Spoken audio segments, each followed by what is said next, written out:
All right, welcome back and happy Star Wars Day. Happy May the 4th. Hopefully you guys have been having a good one. We've been super busy this morning. Got up early to get the Disney Star Speeder. Wasn't sure I was going to get it. Ended up being like 16,000th in the queue, but managed to get that. And the Boba Fett 2-pack from the Droid Factory line, or multi-pack from the Droid Factory line. Then waited around until the Hasbro Pulse exclusives dropped. 2 Return to Tatooine sets that were announced just yesterday, the other day, Friday. And yeah, was surprised people had so much. I got in and got out with those 2 sets plus the 2 figures, but a lot of folks went to get it a little later on and it was sold out. So, or the app didn't work, which was unfortunate for many people. And then I watched the new animated series, Tales of the Underworld. Loved it. No spoilers, but I liked Ventress' arc better than Cad Bane's arc. But Cad Bane's arc ended pretty significantly for the character. Going on to, had to run a couple errands. I was going to do something real big for today, but I ended up having to take some pictures for my wife. She needs some Star Wars pictures for her work. I know. And so yeah, we're rushing now. I only got 15 minutes. Got to leave for some Star Wars trivia at a local pub right down the road. Then going to a friend's. Then Galaxy of Toys is recording an episode tonight on May the 4th. So it's a fun-filled day. It's not even near over yet, but we wanted to get in a figure a day episode, and here we are. And what are we doing? We're doing a special action figure set. Now, this is from Vintage Collection version 1, the original Vintage Collection. This was obviously a Target exclusive, came out in 2012. There were 3 multi-packs that came out, the villain set, the droid set, and the android set. And these, of course, mimic the vintage special action figure sets. So they did replicas of these. In this set, the Snaggletooth was new. Boba got a little repaint, and I believe the robe was new on the Tusken here.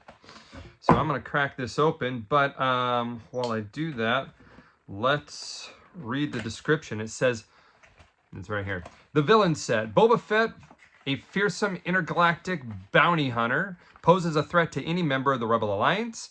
Sand People, a tribe of desert nomads, survive by robbing innocent travelers like Luke.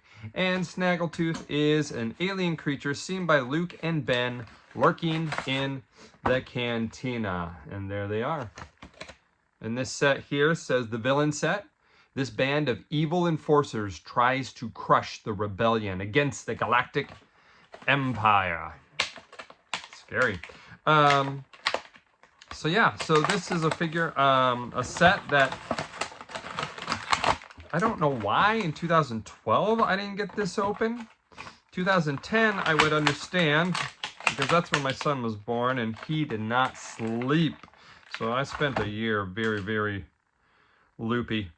But here we go. First one out of the package is going to be the most significant one from this set. And it's going to be Snaggletooth. He's got his Quasimodo hunchback there. He does have what appears to be a holster for his little holdout Han Solo looking blaster here. Let's go ahead and slip that in. And yeah, it seems to hold just fine. There you go. So he's got a secret holster. It's kind of cool. Now this is back early-ish in the Vintage Collection line. You can see that the molded pink that these legs are, they didn't do the bend there. And you can see you'll get it when you get the knees. When you get the knees too. So the original, they didn't quite paint him up. So other than that, he's a pretty darn good figure for what he is. Now this figure, to me, didn't need to be as articulated, because what they really do is just stand there or sit there in the cantina. But I wanted to have him out in anticipation for our cantina, which is hopefully getting to us sooner than later. depending on what politics is like, who knows. But yeah, there's Snaggletooth, a replica, a modern version of Snaggletooth from the vintage line, from the Kenner line, of course, famously known for having the holiday special image on the package. Next up, we got a Boba Fett. Here we go. Now, these are pretty darn awesome. He's got his backpack here. He's got the little G.I. Joe type peg that just pops that right in. He's got a soft goods cape that is a little, needs to be shaped a little bit since it's been hanging out in the package for so long. I believe 12 years. Super articulated, of course. These ones did not have the rangefinder that drops down. I mean, it's loose enough, but it does not pivot. But he does have a blaster that is removable and is stuck in the back of his... Oh yeah, I forgot. This one is tricky. I'm not going to waste the time with it right now. But you can see this knob on the blaster is kind of wider than the tip of the blaster. So it goes in really well, but getting it out is rough. But yeah, but it is removable, takes a little work. And there's my cape being all weird. And then he comes with, man, look how nice this is. Things they don't do as much nowadays is put all that deco and texture on weapons. So this has got some gun metal painted onto it, in addition to the brown for the stock and the black of the gun itself. He's got a trigger finger. Let's see if I can get him in. Survey says, oh man, that was tight. Again, takes a little work. There we go. Okay, Boba Fett. 3 accessories on this one. On the jetpack, the thrusters do not rotate. So soft goods, 3 accessories, working holster. That's a quality figure right there.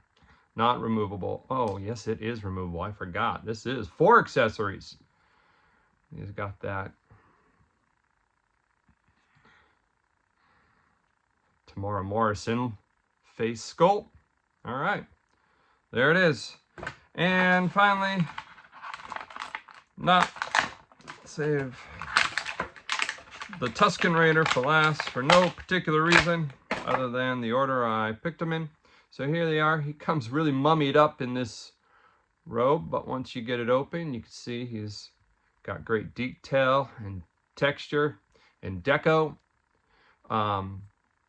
The robe, he actually has 2 soft good pieces. The robe is only the top part, and then the bottom part is actually connected to the figure.